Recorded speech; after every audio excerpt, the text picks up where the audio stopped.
तो जैसा कि अभी तक हमने पिछले एपिसोड में देखा कि रोनन और एस्ले फाइनली उस एकेडमी में आ चुके होते हैं जो कि वहाँ के सबसे बेस्ट एकेडमी में से एक होता है, जिसके साथ हमें बताया जाता है कि इस एकेडमी में बहुत सारे पावरफुल वॉरियर्स जन्म ले चुके हैं। वो बहुत ही ज़्यादा पावरफुल हुआ करते थे। उनमें से एक इकलौते स्वॉर्ड मास्टर जिसका नाम सेफलिन होता है, उसके बारे में बताया जाता है कि ये बंदा ग्रेंसिया फैमिली का हेड हुआ करता था और उसकी स्वॉर्डमैनशिप पूरे के पूरे एम्पायर में जानी जाती है। अब ऐसा इसलिए क्योंकि इसकी एज भी अपने रोनन की ही जितनी होती है और सेम एज होने के बावजूद अपने रोनन जैसे ही उसके पास भी खतरनाक पावर होती है। और फाइनली उसी के साथ रोनन और एस्ले अंदर जाने लगते हैं। लेकिन यहाँ पर वो जाने से पहले रोनन उसी बंदे से मिलना चाहता था जो कि ड्रीम बर्ड का मालिक होता है, क्योंकि उसके पास दो मिस्ट्रीज थी। एक तो उसके पास पंख थी जिससे कि वो उसका पता लगाएगा, और दूसरा उसके पास वही अंडे टाइप का कुछ होता है जिसको कि वो जानना चाहता था कि आखिरकार है क्या चीज़, जिसके साथ वो फाइनली उस जगह पर जाता है जहाँ पे उससे मिलना होता है। लेकिन वो काफ़ी ऊंचा होता है, फ्लोर के टॉप पे होता है। उसी के साथ हमें उस ड्रीम बर्ड उसके मालिक को दिखाया जाता है जो कि असल में इंसान नहीं होता है बल्कि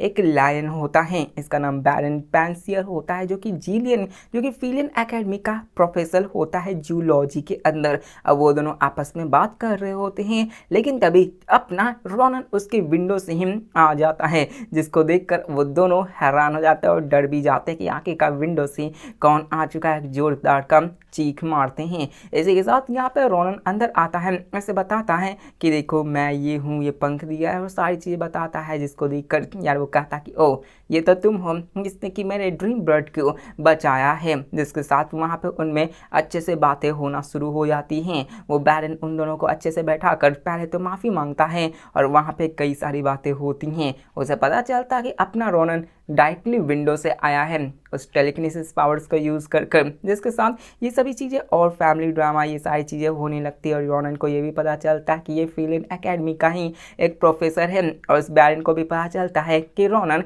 इसी एकेडमी में एडमिशन लेने के लिए आया है, लेकिन देर हो गई, वरना अपना बैरन उससे ही खुद एडमिशन दिलवा देता। लेकिन कोई ना, ये सभी चीज़ें होती हैं। लेकिन उसी के साथ रोनन अपने उसी एक को निकालता है और उस बैरन से पूछता कि बताओ आखिरकार ये है क्या। अब जैसे ही वहाँ पर बैरन की नज़र अपने उसी अंडे पे जाती है, वो हैरान हो जाता कि ये तो ड्रीम बर्ड की एग है। और उसको देखकर वो काफ़ी ज़्यादा खुश हो जाता और कहता है कि क्या तुम सच कह रहे हो कि इस अंडे को अपने ड्रीम बर्ड ने ही दी है। इसको जानकर रोनन उससे पूछता कि आखिर ऐसा क्या चीज़ है इसमें। तो ये सुनकर यहाँ पर अपने बैरन पसीने से होते हुए कहता है कि मैं कहना तो नहीं चाहूँगा, लेकिन हमारा जो ड्रीम बर्ड है वो कोई ऑर्डिनरी ड्रीम बर्ड नहीं है। और यहाँ पर सबसे सरप्राइज वाली बात ये है कि यहाँ पर ये सिर्फ एक बार अंडा दे सकती है, लेकिन फिर भी इसने तुम्हें अंडा दिया। इसका मतलब एक चीज़ है कि तुम्हारे अंदर इसने किसी अलग चीज़ को देखा है और ये अंडा काफ़ी ज़्यादा खास है। इसमें से कोई सा भी क्रिएचर निकल सकता है,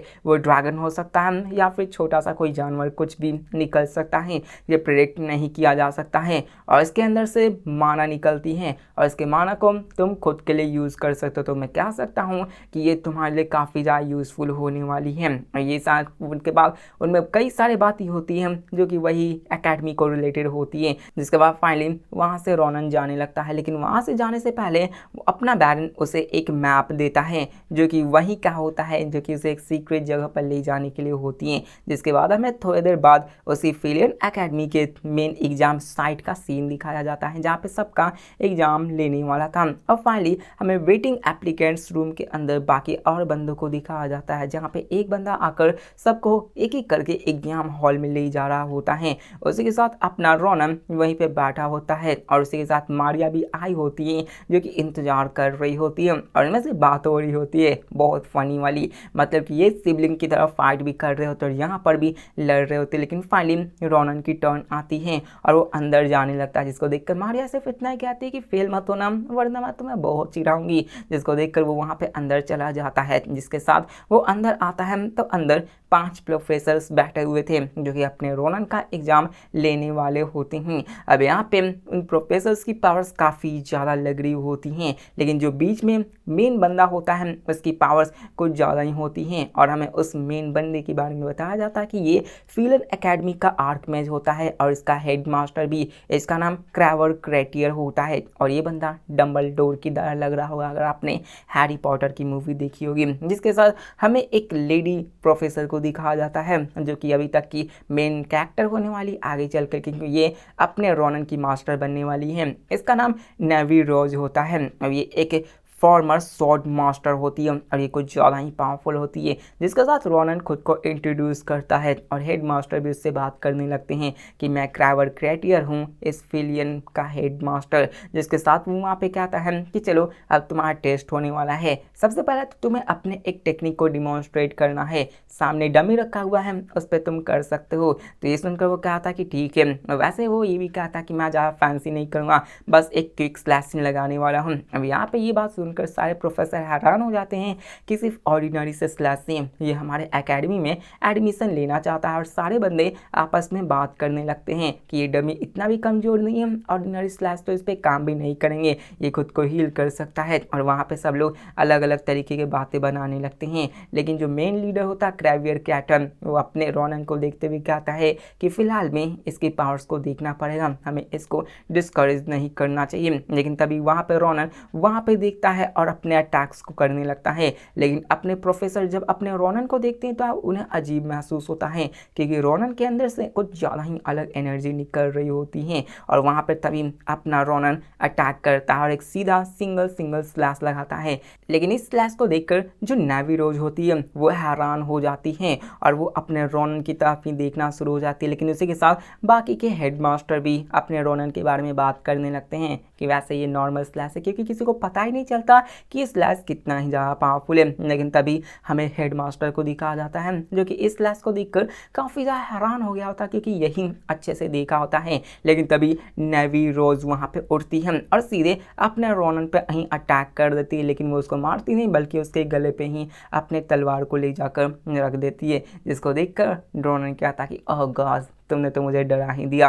लेकिन इसी के साथ नेवी रोज उससे पूछती हैं कि आखिरकार तुम हो कौन और तुमने जो शॉर्ट टेक्निक जो चलाई आखिरकार उसने तुमने कहाँ से सीखा। मतलब कि ये शॉर्ट टेक्निक अपनी नेवी रोज से जानी पहचानी होती है, जिसके साथ अपने रोनन को दिखाया जाता है जो कहता कि आखिरकार तुम्हारे कहने का क्या मतलब है, मैंने कहाँ से सीखा। तो वहाँ पर नेवी रोज कहती है कि मैंने भी सेम यही क्वेश्चन पूछा, आखिरकार तुमने ये कहाँ से सीखा, तुम्हें क्या लगता कि मैंने उस टेक्निक को देखा नहीं। तो वहाँ पे अपना रोनन भी कहता कि वेल ये तो काफ़ी ज़्यादा इम्प्रेसिव था, तुमने भी अपने अटैक्स तो किया, तुमने भी मुझ पर अटैक करते समय अपने शॉट को बाहर निकाला और लगभग तुमने इतने रास्ते में ही 3 बार ब्लेड्स को भी घुमा दिया। तो ये सुनकर वहाँ पर नेवी रोज भी कहती कि हाँ तुमने सही कहा, ये 3 बार मैंने स्लैश किए थे और तुमने भी सेम टू सेम ऐसे ही स्लैश किए थे और ये मेरे ही टेक्निक के जैसे थी। और क्या तुम्हें सच में लगता कि मैं नोटिस नहीं करूंगी तुम्हारी उस लिटिल ट्रिक्स को कि तुमने सिर्फ लास्ट में चेंज कर दिया, तुम्हें लगा कि मैं प्रोफेसर होके इस टेक्निक को नहीं समझ पाऊंगी। अब ये देखकर अपना रोनन सोचने लगता है कि वेल मैंने थर्ड टेक्निक को इसलिए स्लो किया क्योंकि मुझे डर था कि यार ये कुछ ज़्यादा ही पावरफुल हो जाएगी और मैं शॉर्ट इसको विद स्टैंड कर ही नहीं पाएगा। ऑफकोर्स ये बात वो मन में कह रहा होता है, लेकिन जो नेवी रोज होती है वो उससे गुस्से में कहती है कि देखो मैं तुम्हें याद रखूंगा और वहाँ पर वो ये भी कहती हुई जाती है कि मैं तुम्हें खुद से सिखाऊंगी। मतलब ये देखकर अपना रोनन हैरान हो जाता कि पहले तो ये मुझे मारने वाली थी, लेकिन अब देखो ये तो मुझे अपना स्टूडेंट बनाने के लिए राजी हो चुकी है, जिसके साथ सारे प्रोफेसर हैरान हो जाते हैं कि आखिरकार ये इतने कैसे हो सकती है, मतलब कि अपने नेवी रोज इस बंदे को कैसे अपना स्टूडेंट बना सकती है। लेकिन उसी के साथ उसका फाइनल टेस्ट होता है जो कि यहाँ पे होने वाला है। वहाँ पे प्रोफेसर अपने रोनन से पूछते हैं कि बताओ आखिरकार तुम फिलियन में किस लिए आए हो। अब ये देखकर अपना रोनन अपने पास्ट को याद करने लगता है और वहाँ पर एक सोल्जर की तरह डट कर कहता है कि मैं बस अपने पास्ट के रिग्रेट्स को वापस से नहीं दोहराना चाहता हूँ, मैं यहाँ पर सीखने के लिए आया हूँ। अब ये बातें सुनकर प्रोफेसर को पूरी तरीके से हैरान हो जाते हैं और वो बस उसे जाने को कहते हैं, जिसके साथ वहाँ पर प्रोफेसर अपने सोच में पड़ जाते हैं कि ये बंदा क्या कहना चाहता था। ये चाहता है कि वो अभी रिग्रेट्स को मिस्टेक न करे, इसने जो किया उसे सुधारना चाहता है। मुझे नहीं लगता सकता कि आखिरकार ये बंदा क्या कहना चाहता है, आखिरकार ये बंदा किस रास्ते से गुजर कर आया है जो कि इसके लफ्ज इतनी ज़्यादा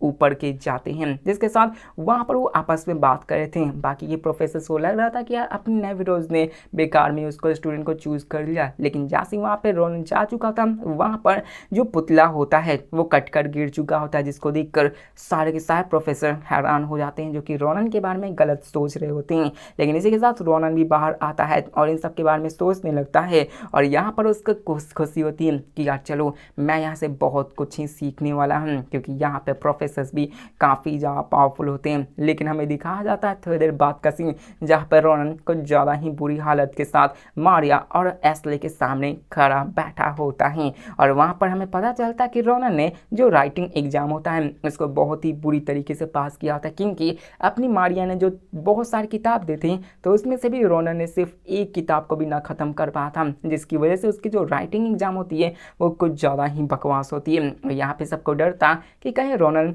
फेल ना हो जाए, लेकिन इसी के साथ उसी वक्त रिजल्ट भी अनाउंस हो जाती हैं और वहाँ पे जितने भी सक्सेसफुल एप्लीकेंट्स थे उसके लिस्ट हो जाते हैं और दिखाया जाता है कि वहाँ पर एस्ले मैजिक प्लेस में 12th नंबर पे आती है, वहीं पे अपनी मारिया वो मार्शल आर्ट्स डिपार्टमेंट में 9th प्लेस पे आती है, जिसको जानकर वो दोनों काफ़ी ज़्यादा खुश हो जाते हैं। लेकिन वहीं पे वो बाकी सबको देखने लगते हैं और अपना जो रोनन होता है, लेकिन तभी वहाँ पर एस्ले और मारिया मिलकर रोनन को काफ़ी ज़्यादा डांट फटकार रहे थे कि तुम फर्स्ट क्यों नहीं आए, मतलब तुम्हारा नाम लिस्ट में क्यों नहीं आया। तभी वहाँ पे एक फायरबॉल अपीयर होता है। अब जैसे ही वो फायरबॉल अपीयर होता है रोनन हैरान हो जाता है कि ये किस लिए आया है, तो मारिया उसे बताती है कि फायरवर्क सेलिब्रेट करने के लिए होती है जब एंट्रेंस एग्जाम खत्म हो जाता है और इसी के साथ यहाँ पे सैल्यूटोरियन क्लास का भी निकाला जाता है, मतलब स्पेशल बच्चों के कैंडिडेट के भी नाम होते हैं जो कि अपने आने वाले समय में काफ़ी ऊपर जाने वाले थे। और तभी वहाँ पे एक फोनिक्स आती है और अपने रोनन पे ही फायर करके वहाँ पे एक जोरदार का धमाका करती है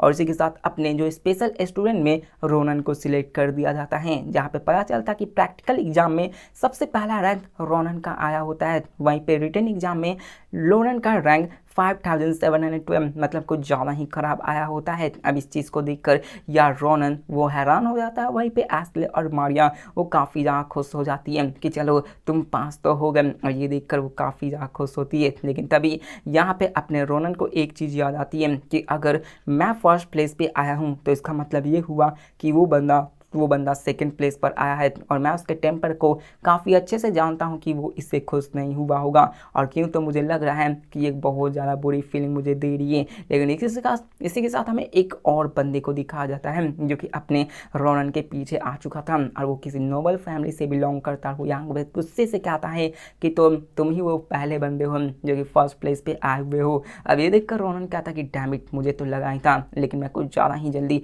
इससे मिल चुका और हमें पता चलता कि ये कोई और नहीं सिलिफिन स्वॉर्ड मास्टर होता है, जिसको मैं शॉर्टकट में कुछ भी संग कह सकता हूँ। इसका नाम मैं संग लेने वाला क्योंकि सिलिफिन कुछ ज़्यादा ही अलग नाम है। अब यहाँ पे संग वहाँ पे आ चुका होता है जो कि अपने रोनन से काफ़ी ज़्यादा नाराज़ था क्योंकि संग को ही फर्स्ट प्लेस पे आनी होती है। अब यहाँ पे जितने भी बंदे होते हैं वो अपने संग के बारे में बात करना शुरू करते हैं कि आखिरकार ये यहाँ पे क्या कर रहा है, क्योंकि संग नंबर 1 रैंक पे आया करता था। वो पूरे पूरे पूरे पूरे एम्पायर में मशहूर होता है अपने स्वॉर्ड मास्टरी के लिए, क्योंकि ये बंदा अपने माना को यूज़ कर सकता था, इसी वजह से इसकी पावर्स कुछ ज़्यादा ही टेरिफाइंग होती हैं। लेकिन यहाँ पर वो काफ़ी ज़्यादा गुस्से में होता है, जिसको देखकर रोनन कहा था कि अभी के फिलहाल मुझे निकलना होगा, मैं सिर्फ फाइट करने के लायक में नहीं हूँ। इसलिए वो कहा था कि यार तुम गलत समझ रहे हो, मैं फर्स्ट रैंक पे नहीं आया हूँ। जिसको सुनकर रोनन मतलब संग कहता है कि तुम मुझसे झूठ बोल रहे हो, जिसको देखकर अपना जो रोनन होता है कि वेल मैं बकवास नहीं कर रहा हूँ, क्या तुम्हें सच में लगता है कि मैं झूठ बोलूँगा, क्या तुम्हारे पास कोई प्रूफ है, चलो मुझे बुली करना बंद करो। जिसको देखकर संग कहता कि अगर तुम प्रूफ चाहते हो तो यहाँ पे कुछ नहीं, और वो अपने संग पे मतलब रोनन पे अटैक कर देता है, जिसको कि देखकर अपना रोनन भी अपने शॉट को निकाल कर रोक लेता है। और इसको देखकर संग कहता कि देखा मैं सही था, अगर तुम फर्स्ट प्लेस पे ना आते तो तुम मेरे अटैक्स के ऊपर रिएक्ट भी नहीं कर पाते। अब उन दोनों को फाइट करता हुआ देख जितने भी आम लोग थे वो सभी हैरान हो जाते हैं और कहते हैं कि यार ये सभी तो फाइट करने वाले हैं। जहाँ पे एक बंदा फर्स्ट है वहीं पे दूसरा बंदा पूरे एम्पायर में अपने स्वॉर्ड मास्टरी के लिए फेमस है, जिसके साथ वहाँ पे संग क्या था कि चलो मैं देखना चाहता हूँ कि तुम जो फर्स्ट प्लेस पे आए हो, क्या तुम इतने काबिल हो कि तुम मुझे हरा भी सकते हो। जिसको देखकर रोनन को भी काफ़ी ज़्यादा गुस्सा आ जाता है और वो भी काउंटर अटैक कर देता है और वो कहता है कि चलो मैं भी तुम्हें दिखाता हूँ। वो उस पर स्लैश अटैक काउंटर अटैक कर देता है और वो उससे कहता है कि चलो अब तुम खुश हो ना। जिसके साथ वहाँ पे और भी ज़्यादा भयंकर वाली फाइट होने लगती है। जो संग होता है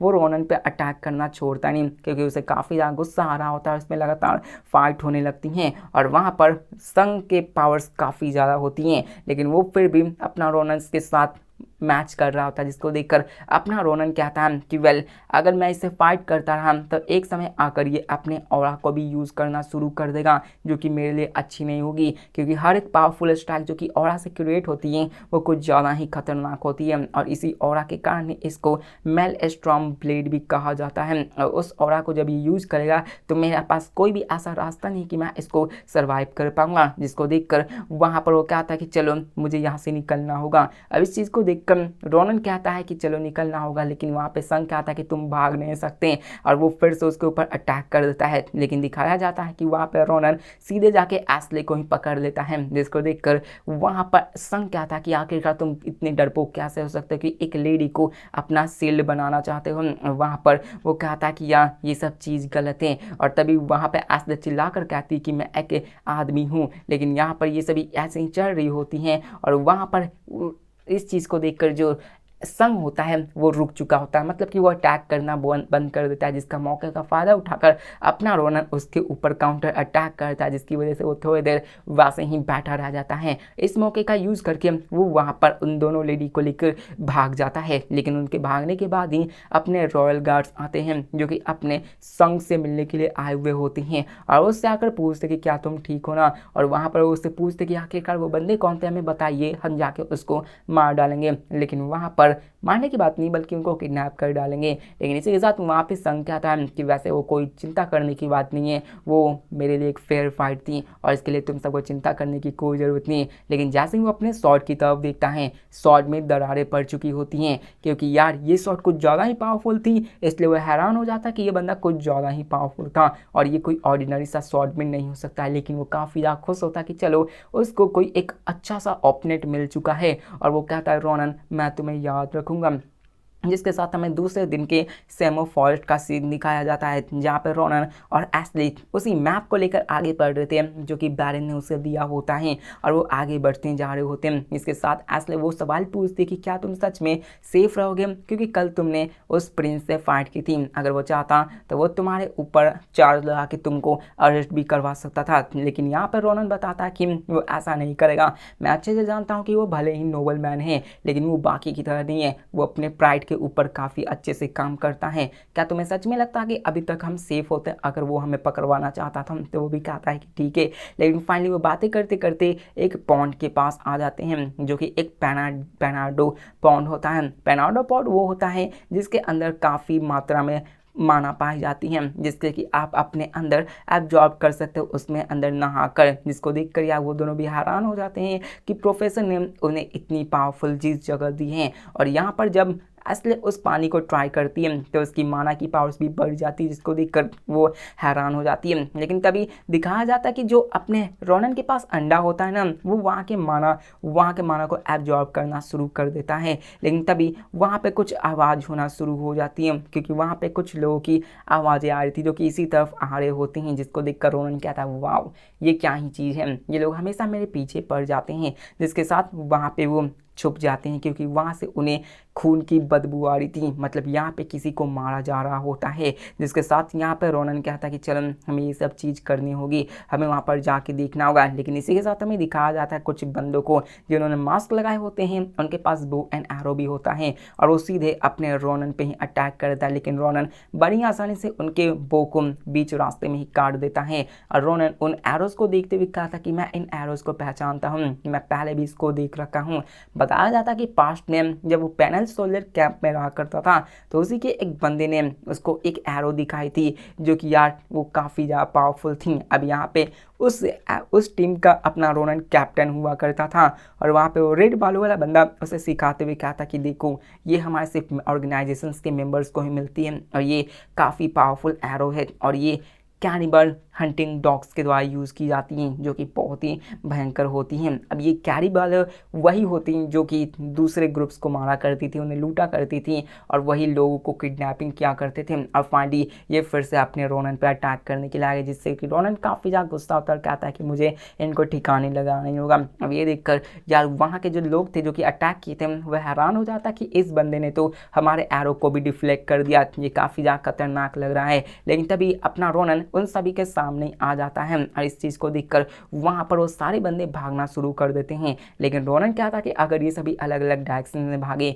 तो मैं इन सबको पकड़ नहीं पाऊंगा, मुझे कुछ यहाँ पे करना ही होगा। लेकिन तभी वहाँ पे अपना रोनन आता है और आते ही कहता है कि रुको, कोई शूट मत करना, क्या तुम मुझे पहचाने नहीं? मैं तुम्हारे हंटिंग डॉग्स का एक और बंदा हूँ, मैं तुम्हारे डामास चैप्टर का यंगेस्ट हंटिंग डॉग हूँ और मेरा नाम आयुते होता है। अब आयुते कोई और नहीं है, असल में वही थ्री जायंट्स में से वो मेन जायंट होता है जिसे कि अपने रोनन ने शुरुआत के एपिसोड में मारा होता है। अब जैसे ही वहाँ पे रोनन कहता है कि मैं तुम सभी के ग्रुप में से एक हूँ, वहाँ पे सभी लोग रुक जाते हैं और वो वहाँ पे अपने रोनन से पूछने लगते क्या तुम सच में हंटिंग ग्रुप में से एक हो, और क्या तुम्हें सच में लगता है कि हम एक बच्चे के बारे में विश्वास कर ले कि वो एक हंटिंग ग्रुप में ज्वाइन होगा? तो वहाँ पे रोनन हंसने लगता है कि अगर तुम विश्वास नहीं करते तो तुम अपने चैप्टर्स से पूछ सकते हो, और चलो मैं तुम्हें एक पीस ऑफ एडवाइस देता हूँ कि यहाँ पर तुम्हें कुछ चीज़ें इम्पॉसिबल नहीं समझनी चाहिए, क्योंकि मेरे भी वाइल्ड डॉग ब्रदर है। और वहाँ पे वो उसका मजाक उड़ाना शुरू कर देता है, जिसको देखकर उस बंदे को काफ़ी ज़्यादा गुस्सा आता है और कहता है कि मैं चाहूँ तो तुम्हें यहीं पे मार सकता हूँ। इसको देखकर आयुटे कहता मतलब रोनन कहता है कि वेल मैं देख रहा हूँ कि तुम्हारा टेम्पर कुछ ज़्यादा ही खराब है। लेकिन तभी दूसरा बंदा उसको शांत कराते हुए कहता कि वेल अभी रुको, वैसे भी हमें देखना चाहिए, भले ही यंग हो लेकिन हमें इसके बारे में सोचना चाहिए, इसे बहुत सारी चीज़ें पता है। और हमें यहाँ के रैंकिंग के बारे में बताया जाता है कि सबसे नीचे वाइल्ड डॉग्स आते हैं, फिर हंटिंग डॉग्स आते हैं और फिर वुल्फ्स आते हैं और उसके ऊपर भी रैंक्स होते हैं, लेकिन वो पता नहीं चलता। अब यहाँ पे वो गंदा कहता है कि इस बंदे को कैरी बैलो, हायरार्ची और चैप्टर्स के बारे में पता है, तो इसका मतलब ये है कि हमारे ग्रुप्स का एक पार्ट है, हमें कैप्टन से इसके बारे में पहले पूछना चाहिए। लेकिन तभी वहाँ पे उन सभी का कैप्टन आ जाता है जिसका नाम वेम होता है, लेकिन नाम जानकर क्या करोगे क्योंकि यहाँ पे सबका खेल खत्म होने वाला है। अब जैसे ही कैप्टन आता है सारे बंदे अपने उसी के कैप्टन के पास जाते हैं और पूछते हैं कि यार यहाँ पे क्या चीज़ें हो रही है। और वहाँ पे कैप्टन भी अपने रोनन से पूछता है कि आखिरकार तुम कौन हो, और वहाँ पे बातें होने लगती हैं। लेकिन फाइनली वहाँ पे रोनन अपने असली रंग को दिखाता और कहता कि वेल मैं कोई आयुते नहीं हूँ, और वहाँ पर वो अपने शॉट को निकालकर कुछ बंदों को मार डालता है और बचता है तो कैप्टन और वही एक सिंगल बंदा जो कि अपने आयुते को पकड़ा होता है। लेकिन इसी के साथ अपना रोनन उन दोनों को भी मार डालता है, जिसको देखकर वो आखिरी का बचा हुआ बंदा काफ़ी ज़्यादा डर जाता है। और यहाँ पर रोनन उससे डराते हुए कहता था कि मैंने तुमसे पहले ही कहा था कि यार अपने दूसरे लोगों पे विश्वास नहीं करना चाहिए और कम आंकना नहीं चाहिए। लेकिन इसी के साथ रोनन उसके हाथों को काट देता है और वहाँ पे उसे कहता है कि चलो बको, और यहाँ पे तुम्हें जितना भी इस चैप्टर के लोकेशंस के बारे में पता है पेपर पे लिखो और मुझे दे दो। लेकिन ये देखकर वहाँ पर वो मना करने लगता है, लेकिन अपना रोनन अपने ऐसी पावर्स को रिलीज करता है कि उस बंदे की फट जाती हैं और वहाँ पर वो कहता है कि चलो ठीक है मैं ड्रॉ करता हूँ। और फाइनली कुछ देर बाद वो सारे मैप्स को डिटेल में ड्रॉ करके देता है और वहाँ पे वो खुश होता है क्योंकि रोनन ने पहले वादा किया होता कि मैं तुम्हें नहीं मारूंगा, लेकिन रोनन वहाँ पे उसे वहीं पे मार डालता और कहता कि ऑफ कोर्स नहीं, मैं तुम जैसे कीड़े मकोड़ों को कभी भी जिंदा नहीं छोड़ सकता। जिसके साथ फाइनली वहाँ पे रोनन अपने एस्ले से मिलने के लिए जाता है और वहाँ पे उनमें बातें होने लगती है, जिसके साथ वो भी आगे बढ़ने लगते हैं। और वहाँ पर वो रास्ते में देखते हैं कि कैसे रास्ते में जितने भी जानवर होते हैं उन सभी को उन सारे कैरिबलों ने मार दिया होता है, जो कि काफ़ी ज़्यादा भयंकर होती है। जिसको देखकर अपना रोनन सोचते हुए क्या था कि मुझे इस बात को प्रोफेसर बैरन को बताना ही होगा कि जंगल में ये सारी चीज़ें हो रही है। लेकिन तभी उसके बैग में कुछ हलचल होना शुरू हो जाती है और तभी दिखाया जाता है कि वहाँ पर वो ब्लड फ्लोट होना शुरू हो जाती है। मतलब दिखाया जाता है कि जैसे ही उस बैग के अंदर हलचल होती है अपना रोनन उन डेड बॉडीज़ के पास जाता है, उसके बैग के अंदर हलचल होना शुरू हो जाती है और वहाँ पर जो जितने भी ब्लड्स होती है वो हवा में फ्लोट करना शुरू हो जाती हैं, जो कि फ्लोट करते करते सीधे अपने रोनन की तरफ ही आगे बढ़ने लगते हैं। जिसको जिसको देखकर अपना रोनन उसको रोकने की कोशिश करने लगता है, लेकिन तभी वहाँ पे वो अंडा बाहर निकलता है और उन सभी ब्लड को अपने अंदर एब्जॉर्ब कर लेता है, जिसको देखकर वो दोनों हैरान हो जाते हैं कि यार ये अंडा ये तो इन सब ब्लड्स को भी एब्जॉर्ब कर लेता है। और मुझे एक चीज़ तो अच्छे से पता चल गई कि इसके अंदर जो क्रिएचर मौजूद है वो कोई ऑर्डिनरी सा क्रिएचर नहीं हो सकता है। लेकिन इसी के साथ दिखाया जाता है कि अंडा उतने ज़्यादा ब्लड को पीने के बाद उसमें क्रैक आना शुरू हो जाता है, जिससे कि वो काफ़ी ज़्यादा खुश हो जाते हैं और उन्होंने काफ़ी ज़्यादा खुश होता है कि चलो इसमें से कुछ ना कुछ तो निकलेगा। लेकिन तभी वो अंडा फूटता है, उसमें से कुछ बहुत ही स्पीड से बाहर निकलता है और अपने रोनन पे ही अटैक कर देता है, जिससे कि उसकी नाक इंजर्ड हो जाती है। लेकिन तभी हमें दिखाया जाता है कि उसमें से एक बर्ड निकलता है जो कि ड्रैगन टाइप का होता है और वो भी एक ड्रीम बर्ड टाइप का होता है, जिसको देखकर वो दोनों कहते हैं कि ये तो ड्रैगन जैसा लग रहा है और वो दोनों ही अपने बातें करने लगते हैं। लेकिन तभी वहाँ पे वो बर्ड अपने रोनन के पास आ जाता है और उसको सहलाने लगता है और वहाँ पर रोनन से कंप्लेंट करते हुए कहता है कि तुमने मुझे पंच मार दिया और यहाँ पे ये क्या कर। लेकिन तभी अपना वो ड्रीम बर्ड होता है